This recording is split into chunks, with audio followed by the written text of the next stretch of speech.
Главная цель – это создать условия для самореализации всех жителей республики через приобретение современных знаний и навыков, приобщение к культурному наследию и укреплению здоровья, через формирование комфортного и безопасного пространства для жизни и труда. Первостепенная задача – преодоление бедности, устойчивый рост реальных доходов якутян.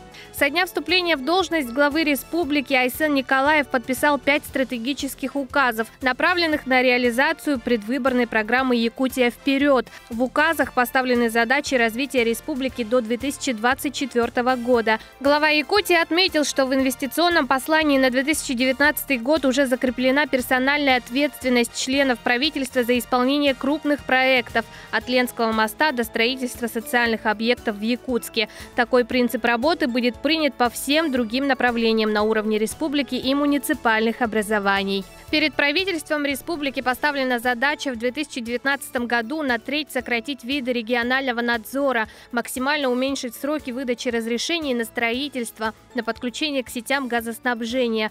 Также в районах республики должно быть открыто не менее 10 новых окон многофункциональных центров. В год театра в стране пройдет целый каскад мероприятий. Якутские театры планируют участвовать практически во всех. Для театров одной из ключевых задач на перспективу остается поиск молодых кадров. Также в республиканском плане года театра имеется пункт об увеличении числа театральных классов в детских школах искусств. В 2019 году театр эстрады и театр танца обретут свой дом, и им станет бывший клуб «Европа». Начнется долгожданное строительство Нюрбинского драматического театра, который с 1966 года ждет собственное помещение и сегодня базируется в здании культурно-досугового учреждения.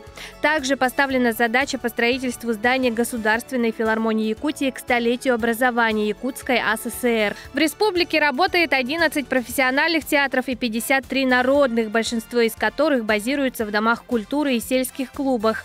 Осенью 2019-го свои двери откроют дома культуры в селе Дикимдя Горного Улуса и селе Сырдах Усть-Алданского Улуса.